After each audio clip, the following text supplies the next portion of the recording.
గ్రహములకు స్వాతంత్ర్యము లేదు. చాలామంది తెలియక శనీశ్వరుడు అంటుంటారు. శనీశ్వరుడు అన్న మాట లేదు అసలు. శనైశ్చరుడు, శనైహి చరహ.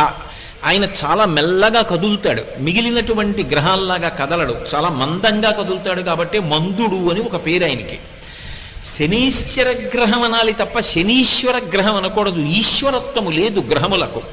అవి మేమీ ఫలితం ఇచ్చి తీరుతాం అనవు. పరమశక్తివంతమైనటువంటి పరమశివుడు ఎక్కడున్నాడో ఆయన శాసనానికి అవి వశవర్తులవుతాయి. అవి వశవర్తులై ఆయన చెప్పిన మాట వింటాయి. నవగ్రహములు ఆయనకి కవచమై ఉంటాయి. అయినప్పుడు ఆయన చేతిలో అవి ఒక ఉపకరణం లాంటివి, ఆయన తీసి పక్కన పెట్టేటటువంటి ఒక ఆభరణ విశేషం లాంటివి అవి.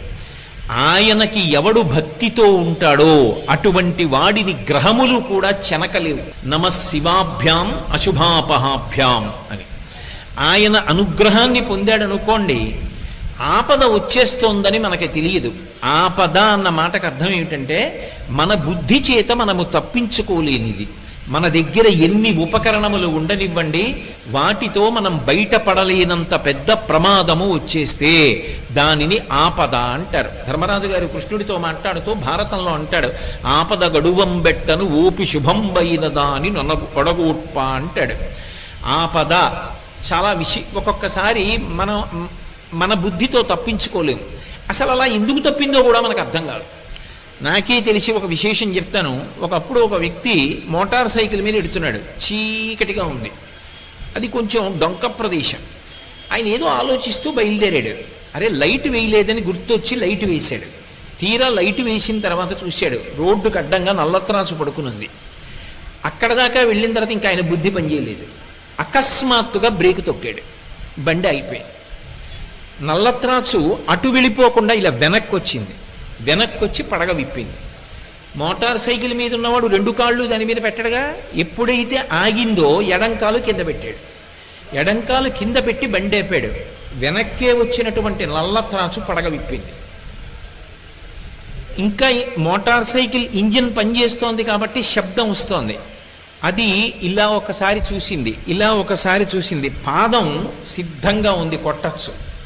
కొట్టకుండా ఎందుకో వెనక్కి తీసేసి పక్కకి వెళ్ళిపోయింది. దానికి ఏం కారణం చెప్పాలి? అది కొట్టడానికి కొట్టకపోవడానికి మధ్యలో ఎవరున్నారు?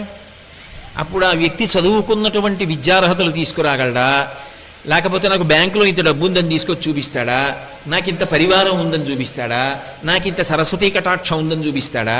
ఏది కాపాడుతుంది? అది ఆపద అంటారు.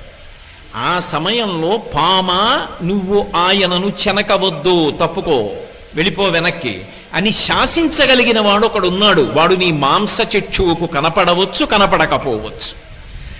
అటువంటి వాడెవరున్నాడో వాడు మాత్రమే ఆపద తీసేస్తాడు. ఆపద చెప్పకుండా ఎలా తీస్తాడో శుభం ఇచ్చేటప్పుడు చెప్పకుండా అలా ఇస్తాడు. నీ మీద నేను ప్రీతి చెందానోయ్, రేపు నీకో శుభవార్త చెప్తున్నాను అనేం చెప్పడం, చెప్పకుండా శుభాలు ఇస్తాడు. అలా శుభాలు ఇవ్వడం తప్ప అశుభం చెయ్యడం చేత కాని వాడెవరో ఆయన్ని శివ అని పిలుస్తాడు. నేను ఒకప్పుడు నా జీవితంలో ప్రత్యక్షంగా చూశా. ఒక చోట ఒక ఆయన ఒక వ్యక్తి యొక్క జాతక చక్రాన్ని చూశాడు. అన్నీ అద్భుతంగా చెప్పాడు. ఏడాది క్రితం మీ భార్య గారి శరీరం విడిచిపెట్టారు, మీ దురదృష్టం అన్నాడు. ఆయన అన్నాడు, నా భార్య శరీరం విడిచిపెట్టలేదన్నాడు. వెంటనే ఆ జ్యోతిష్కుడు అన్నాడు, మీ భార్య గారు శరీరం విడిచిపెట్టినంత ప్రమాదం జరిగిందా అన్నాడు. ఆయన కాసేపు ఆలోచించి జరిగిందన్నాడు. నువ్వు శివభక్తుడివా అని అడిగాడు. అవును, మేము ఇంట్లో శివారాధన చేస్తాం. శివారాధన చేయడం అలవాటుగా చాలా తరాల నుంచి మీ ఇంట్లో ఉన్న కారణం చేత యథార్థమునకు శరీర పతనమైపోవలసిన నీ భార్య శరీరము పడలేదు, అంతవరకు తీసుకెళ్లి వదిలిపెట్టించేశాడు ఈశ్వరుడు. శివభక్తుడవు కనుక ఆయన అనుగ్రహము చేత గ్రహములు శాసింపబడ్డాయి, నీ భార్య బ్రతికిందన్నాడు. నేను అక్కడే ఉన్నాను. నిజంగా నేను ఆశ్చర్యపోయాను. ఎందుకంటే అతని జీవితంలో ఆ సమయంలో జరిగినదే అతని భార్య వెళ్ళిపోవలసిన స్థితే నాకు తెలుసు. కానీ ఆమె బ్రతికింది. ఆమె బ్రతకడం వెనకాతల ఏ మర్మం ఉన్నదో వచ్చిన జ్యోతిష్కుడు చెప్పాడు. అంటే శివశాసనము అంత గొప్పది. ఎవడి నామస్మరణ వలన కేవలము శుభమే జరుగుతుందో వాడిని శివ అని పిలిచారు. మీకు నేను ఒక దేవాలయ ప్రాంగణంలో శివమహాపురాణ ప్రవచన సందర్భంలో మీకు ఒక విషయం విజ్ఞాపన చేస్తున్నాను. ఇది పరమసత్యం, అబద్ధాలు చెప్పుకోవలసిన దౌర్భాగ్యం నాకు లేదు.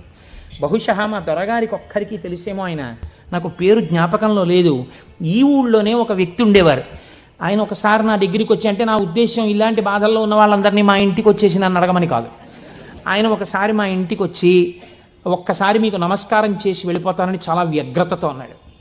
అంటే నేను ఆఫీస్కి వెళ్ళిపోతున్నానండి, టైం అయిపోతుంది, ఇప్పుడు నమస్కారం పెట్టి మాట్లాడడం ఎందుకు? అక్కర్లేదు, నేనేం మాట్లాడను, ఒకసారి నమస్కారం చేసి వెళ్ళిపోతానని.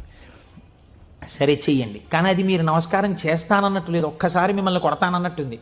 ఎందుకంత భావన వ్యగ్రత అన్న అంటే, ఇవాళే నా జీవితానికి చిట్ట చివరి రోజు, నేను ఆత్మహత్య చేసుకోబోతున్నాను. నా మనస్సులో ఎప్పుడైనా శాంతి కలిగితే మీ ఉపన్యాసాల్లోనే కలిగేది. అందుకని మీకు ఒక్కసారి నమస్కారం చేసి ఆత్మహత్య చేసుకుందామని వచ్చాను.